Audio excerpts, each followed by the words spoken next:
नमस्कार, आप देख रहे हैं जागो दिल्ली जागो न्यूज। मेरा नाम है वैशाली। इस वक्त मेरे साथ मौजूद है डॉक्टर नरेश बब्बर जी।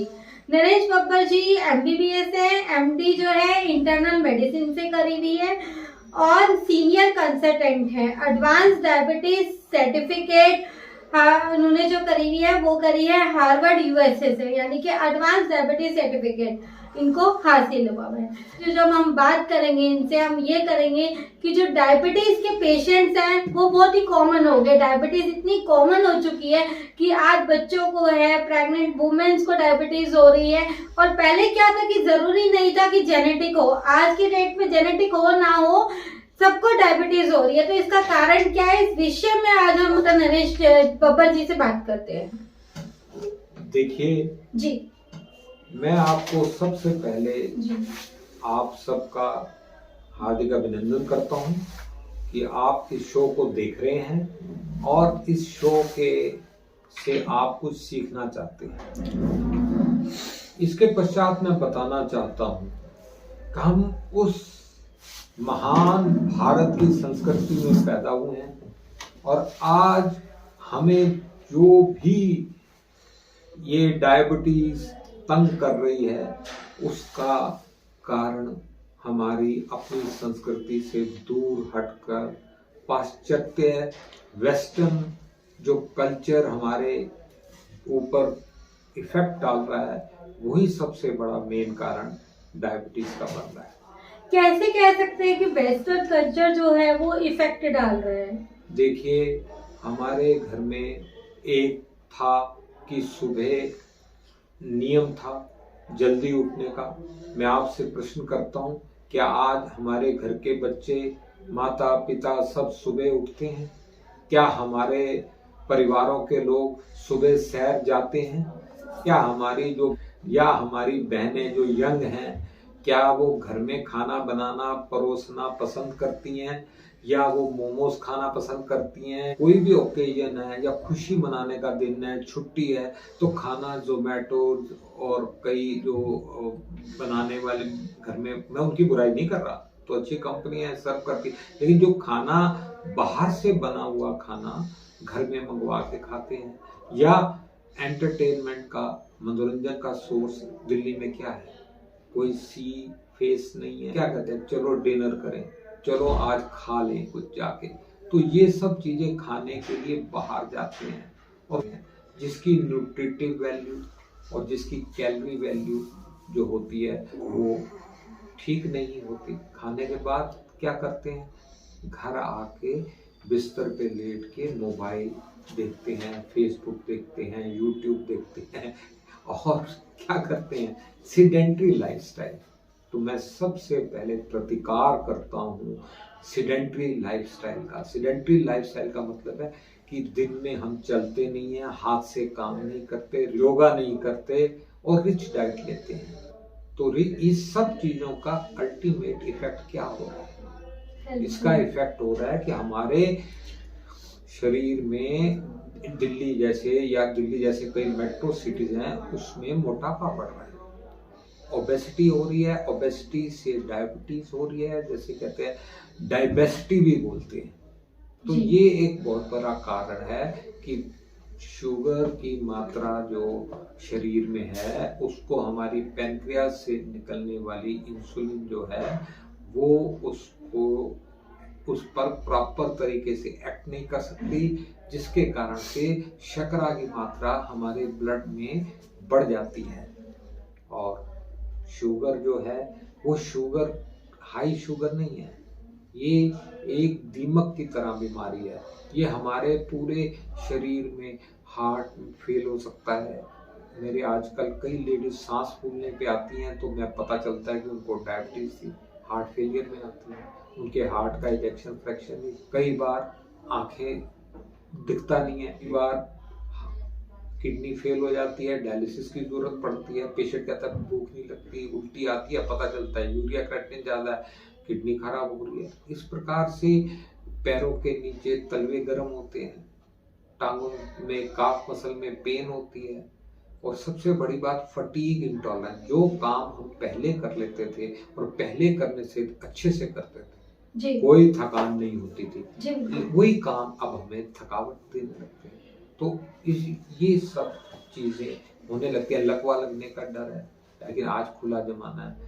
तो मैं बड़े हम्बल तरीके से, बड़े विनम्र तरीके से कहना चाहता हूँ, अभी भारत में इसकी चर्चा नहीं होती, लेकिन आने वाले समय में ये एक अंदर ही अंदर एक बहुत बड़ी समस्या बन रही है, और जिसके विभिन्न रूप हमारे सामने आ रहे हैं, जिसको कहते हैं आइसबर्ग एट द टिप। लड़ाइयाँ हो रही हैं, हस्बैंड वाइफ के रिलेशनशिप बिगड़ रहे हैं, और फिर डाइवोर्स की तरफ भी जा रहे हैं। सुख, प्यार, खुशियाँ नहीं मिल रही हैं। तो इसका कारण क्या है? डायबिटीज जिनको होती है उनको ईडी इफेक्ट होता है। ईडी को हम कहते हैं इरेक्शन डिसऑर्डर। तो इरेक्शन डिसऑर्डर से उनकी सेक्सुअल लाइफ अफेक्ट हो जाती है। इसके पीछे का कारण क्या है?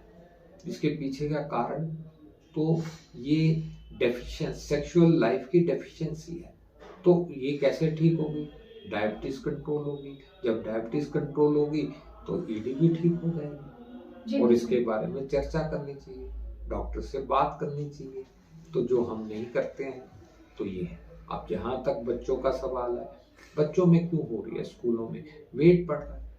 बच्चे क्या खा रहे हैं आपको पता है? माँ बाप दोनों कमा रहे हैं, दोनों के पास समय नहीं है, भाग रहे हैं। बच्चा रोता है, परेशान होता है, तो वो क्या थे, कैसे खुश करें? पैसे दे देते हैं, उसको खाने का सामान ला देते हैं। वो स्कूल में इधर उधर खाता है, चाउमीन ये वो, खुश होता है। उससे उसकी हेल्थ अफेक्ट होती है, ओबेसिटी होती है, ओबेसिटी से डायबिटी होती है, डायबिटीज होती है। ये है। और जहाँ तक जिनके माँ बाप को डायबिटीज है, आनुवंशिकता की बात करने जा रहा हूँ, जेनेटिक, जिसको हिंदी में आनुवंशिकता कहते हैं। जी जी। तो उसके प्रति उसके जो बच्चे हैं वो बड़े सजग होने चाहिए कि भाई मम्मी पापा को है, हमें नहीं होना चाहिए। तो उनको पहले से ही जीवन शैली ऐसी बनानी है कि डायबिटीज ना हो सके। डॉक्टर साहब, आपने जैसे अभी बात करी कि बच्चों को भी हो जाती है ना, हम देख ही रहे कॉमन बच्चों को है आजकल। लेकिन अगर चलो फास्ट फूड की आप बात कर रहे हैं तो इससे भी होती है ज़्यादा। लेकिन क्या है कि आज की रोज़मर्रा ज़िंदगी में बच्चों के ऊपर इतना बर्डन हो गया है स्कूल लाइफ का कि बच्चे एक्सरसाइज भी नहीं कर पाते, बच्चे अपने आप पे ध्यान नहीं दे पाते हैं, और आजकल वो स्टडी में लगे रहते हैं, या फिर भारी बैग एक लगा लो। तो क्या आपको लगता नहीं है कि थोड़ा सा ये समस्या भी आजकल देखी जा रही है? बिल्कुल, मैं आपसे सहमत हूँ जी। मैं इस शिक्षा से कतई सहमत नहीं हूँ। हमारे संस्कृति, हमारे देश पर सबसे बड़ा प्रहार जब हम गुलाम थे, इंग्लैंड के लोगों ने क्या किया? उन्होंने हमारी शिक्षा प्रणाली ध्वस्त कर दी। भारत को महान बनाने वाली उस शिक्षा प्रणाली पर आघात किया गया। हमारी शिक्षा प्रणाली ऐसी है कि हम स्ट्रेस स्ट्रेन को नहीं झेल सकते। खाली किताबों के बोझ से दिक्कत है। हमें अपने बच्चों को समझाना है, खाली डिग्री से कुछ नहीं होगा, उसका सर्वांगीण विकास करना है, स्पोर्ट्स कराने हैं का, इस प्रकार से डेवलपमेंट करना है। देश की सरकार, राज्य की सरकार और हमारे शिक्षाविद को इस ओर ध्यान देना पड़ेगा कि स्कूलों में कुछ समय एक्सरसाइज और इस पर भी कंसंट्रेट किया जाना चाहिए। एक्सरसाइज के साथ साथ मेडिटेशन का क्या महत्व हमें रखना चाहिए? मेडिटेशन बच्चों के लिए तो इतना मैं नहीं कह पाऊंगा, लेकिन जितने बड़े लोग हैं, मेडिटेशन उनको इसलिए करना चाहिए कि मेडिटेशन से स्ट्रेस लेवल कम होता है। डायबिटीज का और स्ट्रेस लेवल का बिल्कुल सीधा सीधा संबंध है। आप जितनी चिंता करोगे, जितना स्ट्रेस लेवल में रहोगे, आपकी शुगर बढ़ेगी, कंट्रोल नहीं होगी। डॉक्टर साहब, पर कई बार हम देखते हैं कि जैसे प्रेग्नेंट वुमेन है, उनको पहले से कभी डायबिटीज नहीं होता, पर प्रेगनेंसी के दौरान उनको एकदम से डायबिटीज निकल के आ जाता है। जेस्टेशनल डायबिटीज बोलते हैं इसको। तो ऐसा इसमें कुछ परिवारों में चलता है, और ये अगर समय पर इसका इलाज हो जाए, पता चल जाए, तो बच्चा पैदा होने के बाद उसके कुछ समय बाद ये शुगर चली जाती है। मैं हमेशा कहता हूँ कपल्स को और स्पेशली फीमेल को, अगर तुमने अगले साल या 2 साल या 24 महीने बाद या 16 महीने बाद प्रेगनेंसी प्लान करनी है, तो तुम 8 से 10 kg वेट अपना रिड्यूस करो। 10 नहीं तो 10% रिड्यूस करो। 10% ऑफ द वेट रिडक्शन करके फिर आप प्रेगनेंसी करो, और फिर वो वेट उतना बढ़ता है और फिर कम होता है, तो इसमें संभावनाएं बीमारियों की बहुत कम हो जाती है। अच्छा, क्या किसी को डायबिटीज है और वो इंसुलिन पे है, तो इंसुलिन के टाइम पे क्या अगर वो कंट्रोल रखे तो डायबिटीज बिल्कुल जा सकती है या नहीं देखिए, जा सकती? ये एक बहुत बड़ा मिथ है इंडिया में कि इंसुलिन बुरी चीज है, एक बार इंसुलिन पे आ गए तो इंसुलिन बंद नहीं होगी ना, गलत। और इसी चक्कर में हमारे कितना पेशेंट है जो परेशान रहते हैं और खराब होते हैं। ऐसा कुछ नहीं है। हमारे एक पैनक्रियाज है, पैनक्रियाज में बीटा सेल है, बीटा सेल इंसुलिन सिक्रीट करती हैं, इंसुलिन एक्ट करती है शुगर पे, दोनों के एक्शन से रिएक्शन से एनर्जी निकलती है, वो एनर्जी से हम काम करते हैं। अगर हमारा शुगर ज़्यादा है, इंसुलिन कम है, तो पूरी शुगर को बड़ी डॉक्टरी की लैंग्वेज में तो नहीं कह सकते कि उसको जला नहीं सकते या उसको पूरा रिएक्ट नहीं कर सकते, तो शुगर, बची हुई शुगर शरीर में घूमती है तो ताकत कम हो जाती है। हम और अच्छा खाते हैं, जितना मर्जी अच्छा खा लें, जब तक वो इंसुलिन से रिएक्ट होके नहीं होगी तब तक ताकत ही नहीं बनेगी।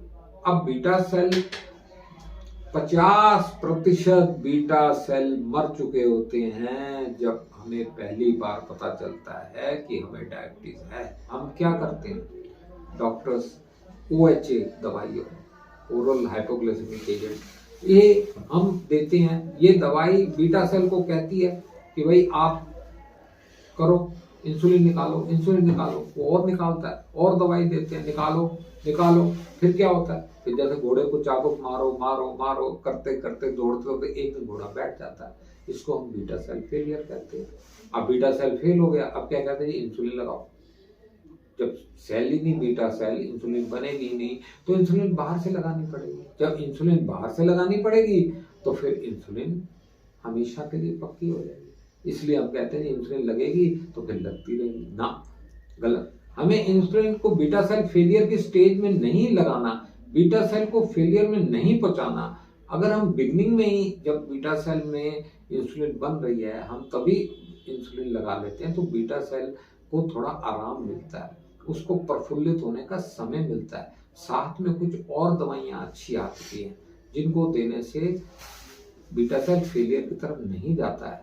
हमारे पास कुछ ऐसी दवाइयाँ आ गई हैं जो शरीर से पेशाब के रास्ते शर्करा निकाल देती है, उससे वजन भी कम होता है, हार्ट पर भी अच्छा इफेक्ट पड़ता है, हार्ट अटैक में कम होता है, लकवा कम लगता है, किडनी को फायदा होता है, आंखों में फायदा होता है। तो उस तरह की दवाइयाँ भी देनी चाहिए। और फिर सेकंड ये क्या होता है, रिसेप्टर रेजिस्टेंस। यहाँ पर इंसुलिन और शुगर का रिएक्शन होता है, वो जो जगह है उसको रिसेप्टर कहते हैं, उसमें रेजिस्टेंस होता है। तो वो रेजिस्टेंस कैसे जाता है, वो एक्सरसाइज से जाता है, वो दवाई उसमें कुछ कर नहीं सकती। वो एक्सरसाइज करते हैं, रेजिस्टेंस कम होता है, इजिली शुगर का इंसुलिन का मिलन होता है और अच्छे से एनर्जी बनती है, हमें ताकत आती है, हम ठीक रहते हैं। अब मैं आखिर में एक बात कहना चाहता हूँ, शुगर से जो मेरी लड़ाई है वो देश सेवा है। शुगर एक काम देश के नाम, नेक काम देश के नाम। शुगर से लड़ना है और देश को बचाना है। देखिए आने वाले समय में ये इतनी फैल जाएगी, ये कोविड से भी बुरी परिस्थिति कर देगी। ये एक बहुत बड़ा एपिडेमिक है जो छुपा हुआ है, हम समझ नहीं पा रहे। हमें बहुत पॉलिसीज निकालनी पड़ेगी और नेशनल लेवल पे हमें हर जगह सुविधा देनी पड़ेगी, वहाँ ब्लड शुगर उनका रेडिली अवेलेबल, तो कहीं पर भी अपना ब्लड शुगर हैबिट हो जाए कि हमें ब्लड शुगर को मॉनिटर करना है। पहले तो सबसे पहले कहते हैं कि sugar is a silent killer. ये उसको नहीं मारती जो शोर मचाता है, जो कहता है मेरे को डायबिटीज है, वो कुछ ना कुछ तो इंतजाम कर लेता है ना। पहले पता तो हो कि हमें शुगर है, क्या खाया मार्केट में और कितनी बड़ी, इस तरह की कुछ सजगता आए, फिर हम अपने आप भाग दौड़ करेंगे, नियम करेंगे, डॉक्टर को मिलेंगे, शुगर कंट्रोल होगी। और यही मेरी आप सबसे हाथ जोड़ के विनती है, एक मेरे साथ दे, आपका साथ मुझे चाहिए, आपका साथ। इसलिए देश की सेवा के लिए, देश की भक्ति के लिए, और उसके लिए चाहिए एक नेक काम। जी। वो क्या काम है? शुगर डायबिटीज के प्रति हमें लोगों को सजग करना है, अवेयरनेस कैंपेन अबाउट डायबिटीज। ये इसी उद्देश्य के साथ आज मैं ये इंटरव्यू दे रहा हूँ और आप लोगों तक आया हूँ। धन्यवाद। जय हिंद, जय भारत। थैंक यू डॉक्टर साहब। आज हमने आपको एक अपनी हेल्थ ठीक करने के लिए एक डॉक्टर साहब से मीटिंग रखी और आप एक इंटरव्यू लिया, ताकि आप लोग जो है, अगर आपको शुगर है तो आप उससे अवेयर हो जाए और एक प्रिकॉशंस रख सके। इससे आगे आप चाहते हैं कि इसी तरीके से हम आपके साथ जुड़े रहे और आपको ये वीडियो दिखाते रहें, तो कमेंट करके जरूर बताना। अगर आपको भी कोई समस्या है जो आप पूछना चाहते हैं तो उसके लिए भी आप कमेंट कर सकते हैं। और इसी तरीके से देखते रहिए जागो दिल्ली जागो न्यूज। अगर आपको हमारा ये वीडियो पसंद आया है तो लाइक करें, कमेंट करें और चैनल को सब्सक्राइब करना ना भूलें।